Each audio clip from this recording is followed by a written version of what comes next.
Bom dia, gente. Hoje é monitoria sobre tecnologia, capítulo 8 do VAIO. Vamos então ver onde é que a tecnologia estaria na função de produção. Onde é que a gente acha a tecnologia na função de produção? Aqui, no fator que indica a produtividade. E o que a tecnologia faz? Ela permite que a gente vença a produtividade marginal decrescente dos fatores de produção, capital, notadamente. E assim a gente vai ter que, com o progresso técnico, a gente pode crescer o nosso produto per capita infinitamente, né? A gente não tem mais aquele problema de que, eventualmente, nossa produção per capita ia se estagnar.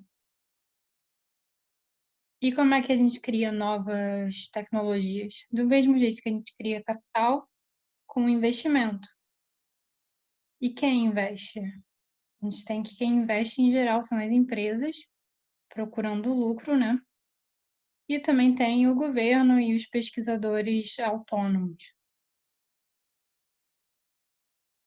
Mas qual a diferença principal entre a tecnologia e os fatores de produção? A diferença principal é que a tecnologia é mais do mundo das ideias, né? Ela não é uma coisa física. Isso significa que não é rival. E o que significa que eu posso estar usando uma tecnologia e não te impede de usar a tecnologia do mesmo jeito, ninguém vai estar sendo prejudicado. Todo mundo pode usar a mesma tecnologia, diferentemente de um martelo, sei lá, que se eu estiver usando, você não pode usar. Isso é bom, porque se, por exemplo, um país pobre não está crescendo porque falta tecnologia, um país rico pode simplesmente, teoricamente, né, passar esse conhecimento para eles e eles vão começar a crescer. Mas também não é tudo, não é tudo isso, porque o fato de ser não rival quer dizer que porque a tecnologia também tem essa qualidade de que ela não é excludente. Ou seja, é difícil impedir alguém de usar a sua tecnologia que você inventou. Uma vez que a ideia foi disseminada, ela meio que é de todo mundo. E qual é o problema disso? O problema disso é que se você não pode se apropriar dos retornos da tecnologia que você inventou, você não vai ter incentivos para investir em tecnologia, investir seu tempo, seu dinheiro, porque é caro produzir tecnologia. E você só vai fazer isso se você puder extrair alguma coisa dessa história toda, né? Ou seja, retornos financeiros. E se eu não quero investir, não tem tecnologia. Então, isso é um problema e os governos resolvem isso criando patentes. Então, você tem que colher benefícios financeiros do seu investimento. Isso vai ser como? Digamos que você consiga investir numa tecnologia que aumente sua produtividade, você consiga diminuir seus custos, você vai poder produzir mais, é um custo menor e vai ganhar dinheiro, né, mais lucro com isso, ou eventualmente você vai conseguir criar um produto completamente novo com essa tecnologia e virar monopolista. Isso são super lucros, né? O objetivo é esse, mas você lucrar depende de você poder tomar patente, ou seja, você ser o único a aproveitar aquela tecnologia para você poder lucrar, né? Para as pessoas não conseguirem copiar facilmente. O tamanho do mercado, no caso aqui da minha pergunta da vacina para o Covid, o tamanho do mercado seria enorme. Então, isso é muito vantajoso, né? Seus lucros potenciais são enormes. O tempo que você pode aproveitar essa patente, porque naturalmente toda patente tem um fim, né? E você, quanto maior esse tempo de aproveitamento, mais lucros você vai poder extrair. E, por fim, tem a incerteza de conseguir realmente criar a tecnologia, né? Porque não é porque você está investindo seus recursos que você vai conseguir criar aquilo que você busca. Então, em geral, tem a possibilidade de patentear sua tecnologia. Outra característica de tecnologia é a ideia de destruição criativa, que é o seguinte: a tecnologia nova inutiliza completamente tecnologias similares, mais arcaicas, né? Então, a gente tem que você ter uma tecnologia nova vai tirar do mercado muitas outras firmas que estão no seu mesmo ramo, mas não tem ainda essa tecnologia melhor. Todo mundo que investiu na tecnologia mais velha vai ficar prejudicado, vai ter seus investimentos, né, vão parar de dar frutos, porque agora todo mundo quer consumir a nova tecnologia.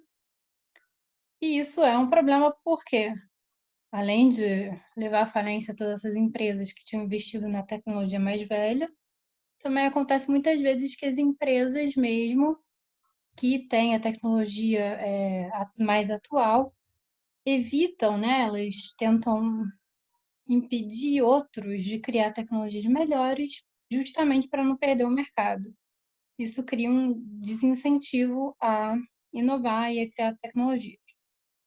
É o caso, por exemplo, no livro ele fala da Microsoft e acho que estava sendo investigada anos atrás por realmente tentar bloquear a entrada de novas tecnologias, fossem, né, inutilizar o que a Microsoft estava fazendo. E quais os problemas das patentes? Bom, primeiro, cria ineficiência porque é um monopólio, né? E, além disso, tem o caso de empresas que ficam colecionando patentes, ou seja, elas patenteiam coisas que nem existem, para poder, coisas tecnológicas que nem existem, né? Para, no final das contas, poder processar empresas que usarem a coisa que elas patentearam sem saber. Ou seja, é, acho que era BlackBerry, eu não sei, que estava no livro, que acabou usando uma peça sem saber que estava patenteada e foi processada por essa empresa que estava colecionando patentes que, na verdade, eles não tinham nem feito o produto, né? E quais as alternativas para as patentes? Por exemplo, a Coca-Cola não tem patente na receita dela, mas ela mantém um segredo. Porque o problema da patente é que no momento em que você anota a patente, né, você registra, você tem que ser muito específico, você pode acabar vazando e aí você se ferrou, porque todo mundo tem sua receita e como você tem que ser muito específico, uma mudança qualquer já não está mais dentro da patente e podem basicamente roubar o seu, bom, sua nova tecnologia, né? Agora a gente vai ver um modelinho com um país em que o único fator de produção é a mão de obra. A gente tem essa mão de obra aqui, que é a mão de obra total, é igual a mão de obra empregada na indústria, né? Mais a mão de obra fazendo pesquisa, ou seja, os pesquisadores. E a gente tem aqui uma fração das pessoas que trabalham com pesquisa sobre a mão de obra total.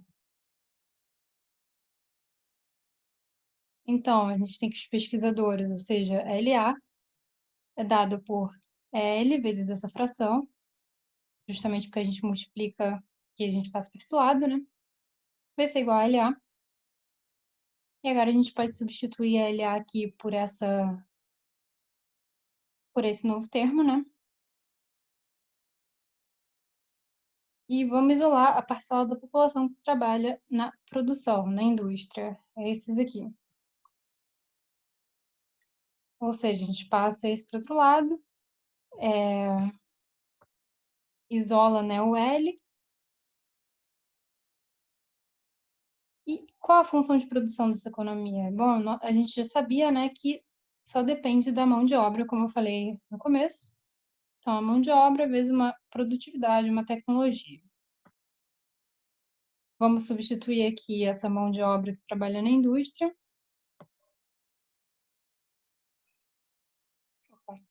Aqui eu dividi pela tecnologia. Então, eu isolei a mão de obra que trabalha na indústria para poder substituir aqui. Uma vez substituído, eu vou passar a produtividade a tecnologia para esse lado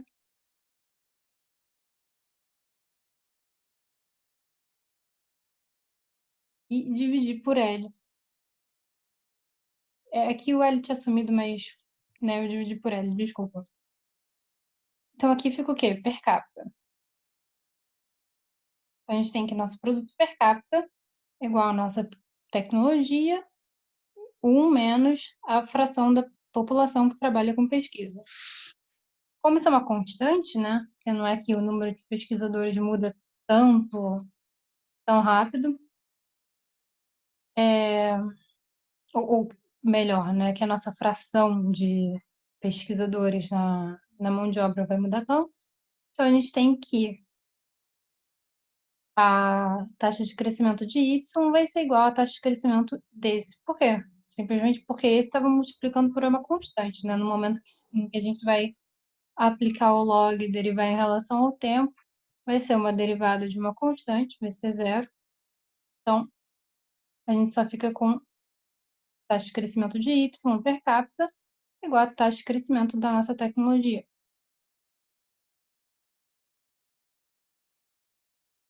E o que isso implica aqui? Isso implica que o PIB per capita vai ser maior quando a produtividade é maior, naturalmente, e vai ser maior quando tem menos pessoas trabalhando com pesquisa, ou seja, quando essa fração é menor. Isso é meio contraditório, né? Mas na verdade é porque quando você tem mais gente trabalhando com pesquisa, no momento você vai ter menos pessoas disponíveis para trabalhar na indústria, então o PIB vai ser menor. Então, digamos que aqui isso faz sentido. E a gente vai ver agora que a gente tem um trade-off, porque o crescimento, trade-off mais ou menos, né? Porque vale bem a pena você ter um crescimento forte comparado com o nível inicial do PIB. Mas enfim. Então, a gente vê que o PIB per capita é maior quando tem menos parcela da população dedicada à pesquisa. Mas para as taxas de crescimento, como eu já tinha mostrado, né, o dito, a taxa de crescimento do PIB per capita vai ser igual à taxa de crescimento da tecnologia, porque isso aqui é uma constante. E como é que é a taxa de crescimento da tecnologia? A gente tem essa hipótese nesse modelo, que a taxa de crescimento da tecnologia é igual a parcela da população que trabalha com pesquisa, dividido por essa constante aqui, que é o preço de criar tecnologia, que vai ser quantos pesquisadores precisa para inventar algo, né? Então, é o nosso, digamos, nosso preço, entre aspas. E agora a gente vai querer saber a relação com a fração de trabalhadores que trabalha com pesquisa. Então, a gente vai substituir aqui.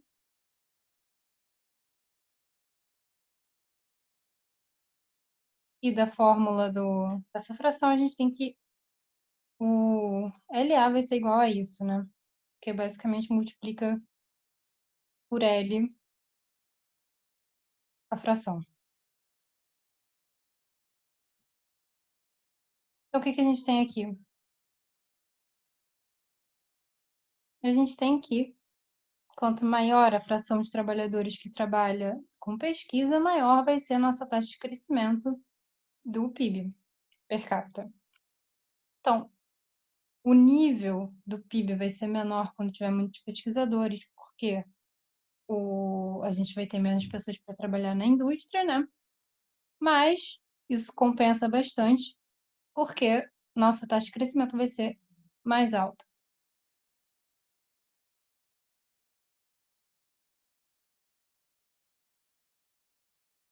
E vamos ver o que acontece se aumentarmos a parcela da população que trabalha com pesquisa. Ou seja, a gente aumenta essa fração aqui. O que acontece? A gente tinha aqui na escala log, quando é uma linha reta, quer dizer que está crescendo a uma taxa constante, né? A gente tinha aqui uma nossa taxa constante de produtividade. E aí, no momento em que a gente aumenta a parcela da população que trabalha com pesquisa, a gente tem outro crescimento constante novo, só que maior, né? Por quê? porque aqui aumentou. Então, se aqui aumentou, a gente vai aumentar a nossa taxa, vai ter uma nova taxa de crescimento de A, da produtividade, que vai ser maior. E o que acontece com a taxa de crescimento de Y? A taxa de crescimento de Y é a mesma da taxa de crescimento do A. Então, ela vai aumentar, mas o Y em si, que está no eixo vertical, vai inicialmente diminuir, que é no momento em que esse aqui aumenta. Por quê? De novo, porque a gente tem menos pessoas para trabalhar na indústria, então cai um nível, mas como a taxa de crescimento aumentou, rapidamente vai recuperar. E agora vamos para o nosso modelo líder-seguidor. O que é isso? É quando eu tenho dois países em que um cria tecnologia e outro copia. E o que é isso? Criar tecnologia e outro copiar. A gente vai modelar isso da seguinte forma. Um país tem um maior número de pesquisadores, que no caso acho que vai ser o país 1, e outro país tem quer dizer, número de pesquisadores não, uma maior razão de pessoas inseridas na pesquisa na mão de obra. Ou seja, aquela letra que eu não sei, vai ser maior, e o outro país tem aquela letra menor. Isso é, sei lá, epsilon, não sei. Então, basicamente, para ser o país líder, você tem que ter uma maior fração de pesquisadores na sua mão de obra, e para ser o país seguidor, basta ter uma menor fração de pesquisadores na sua mão de obra. De novo, a função de produção é a mesma do modelo único, né?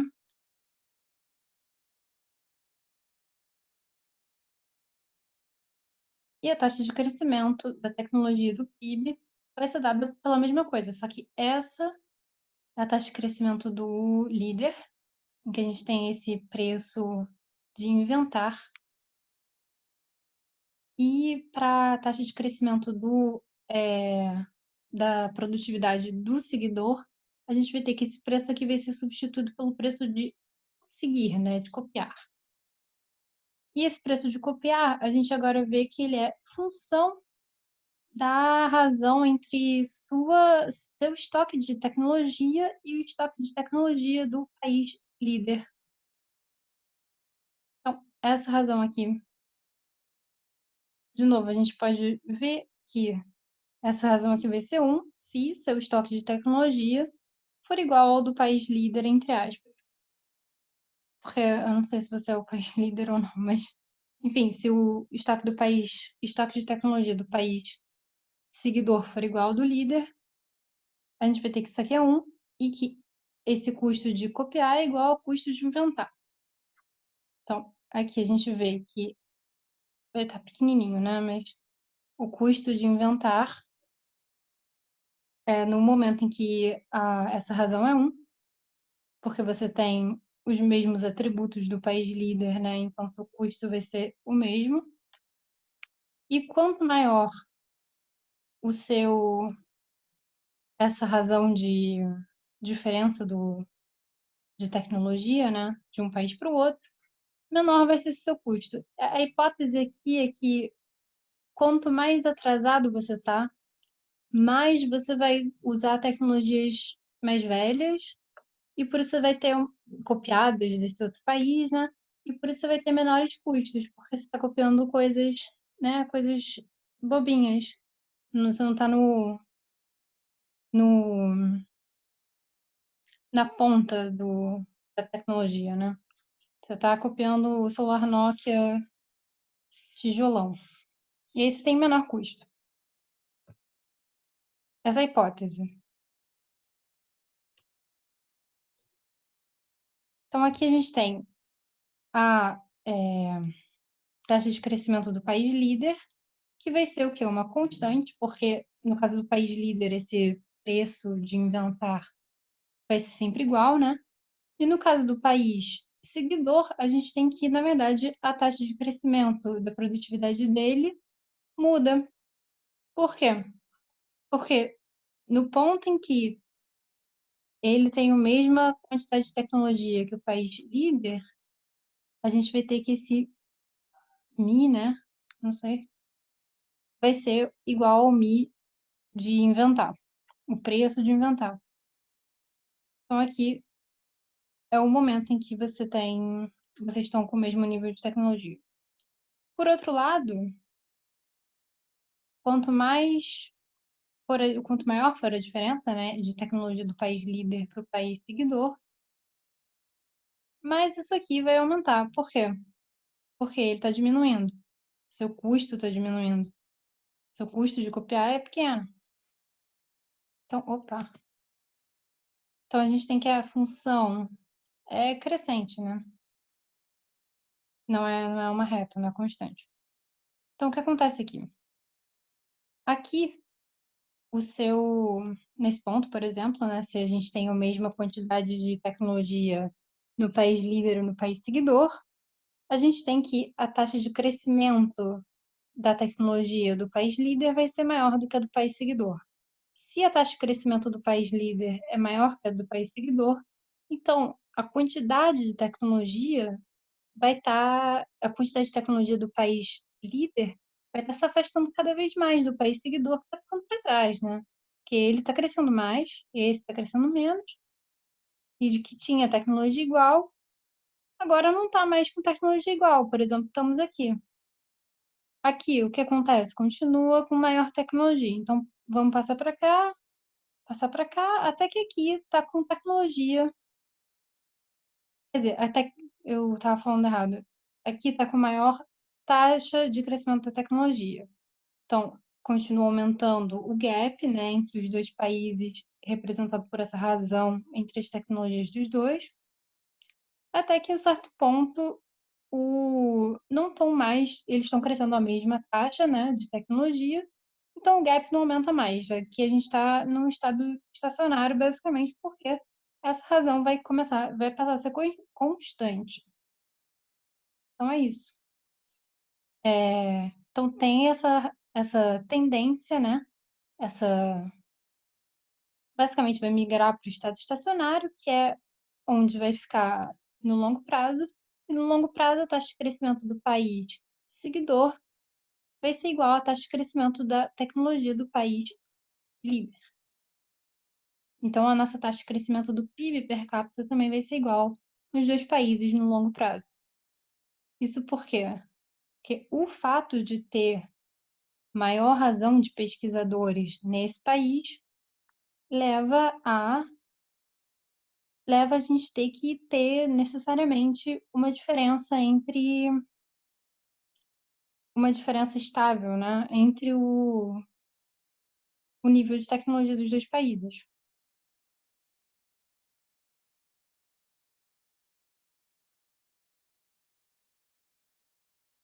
Mas isso não necessariamente quer dizer que a renda per capita, né, do país líder vai ser maior.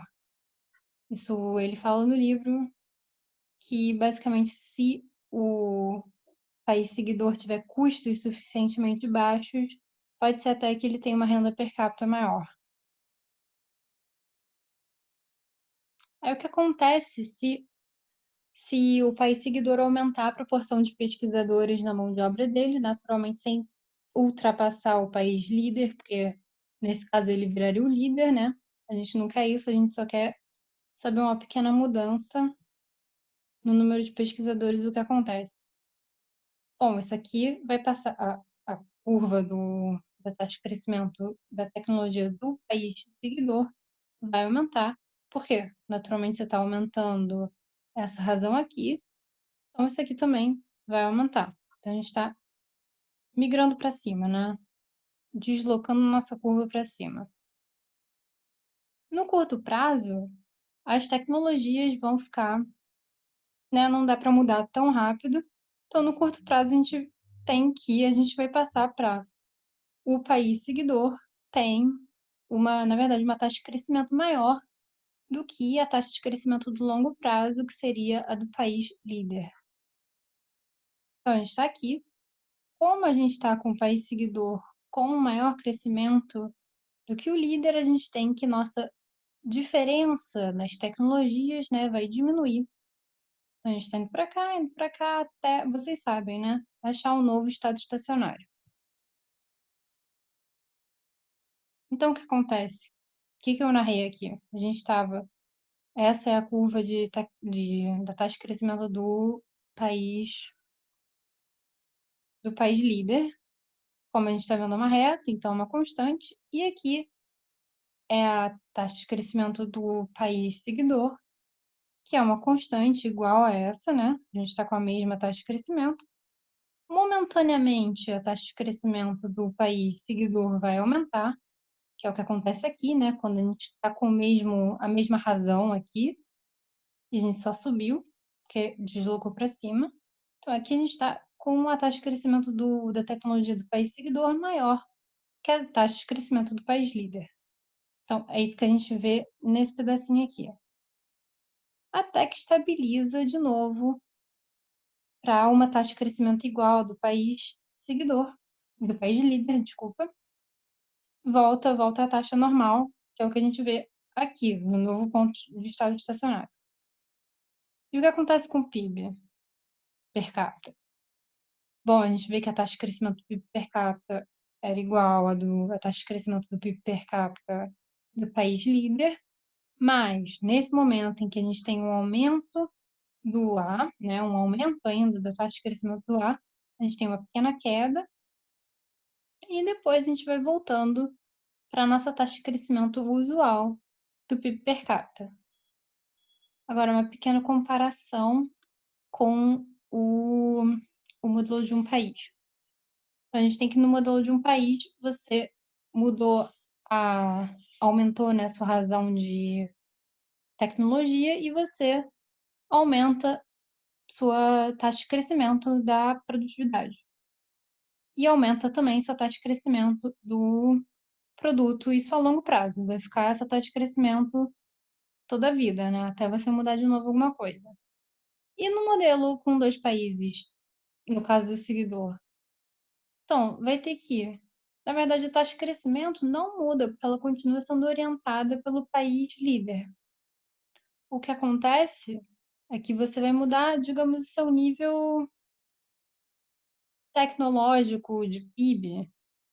Então você está num nível novo, mas continuando a seguir a mesma taxa de crescimento do longo prazo, né? Mas você deu uma melhorada aqui. Então, valeu um pouco a pena, digamos, mas não é que nem aqui que você pode simplesmente trocar essa taxa de crescimento do PIB per capita com uma mudança dessas, né? Na prática, você aumentar seus pesquisadores é bom, mas você ainda vai continuar seguindo a taxa de crescimento do país líder.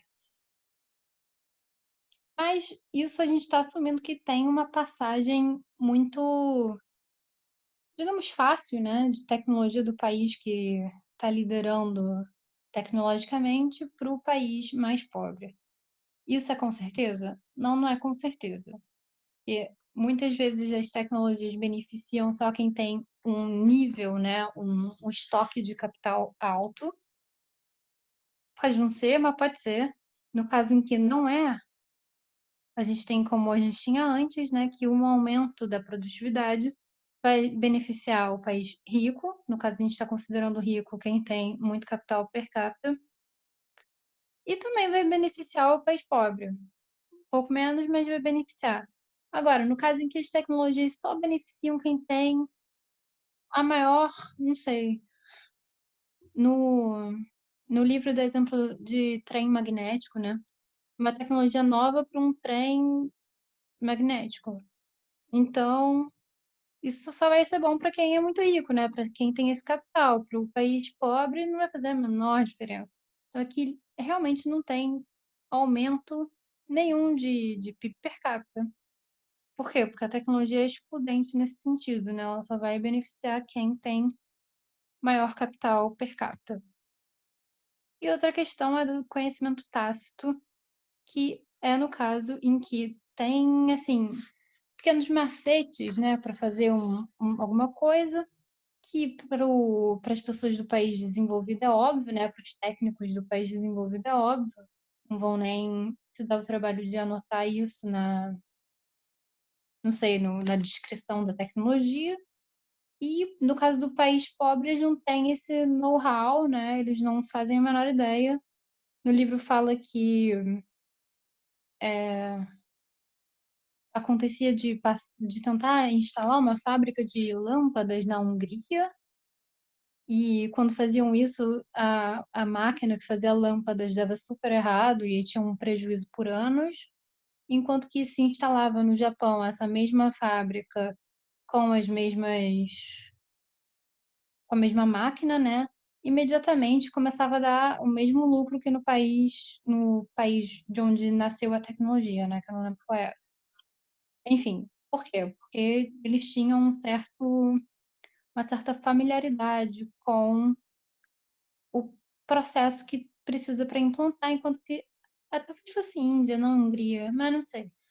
Enfim, basicamente o país pobre tem umas lacunas, né, que não basta você falar como faz aquilo, mas eles têm lacunas maiores que não são preenchíveis. Ou no caso, no livro inclusive fala que acho que Hong Kong, sei lá, parece que um dos motivos pelo qual conseguiu crescer foi que conseguiu finalmente importar algum tipo de tecnologia que melhorou o conhecimento tácito deles, né, eles aprenderam a fazer, e aí conseguiram se elevar no patamar de conhecimento dos países desenvolvidos. Eles perderam esse gap de informação, né, que tinha. Enfim, é isso para a tecnologia, pessoal.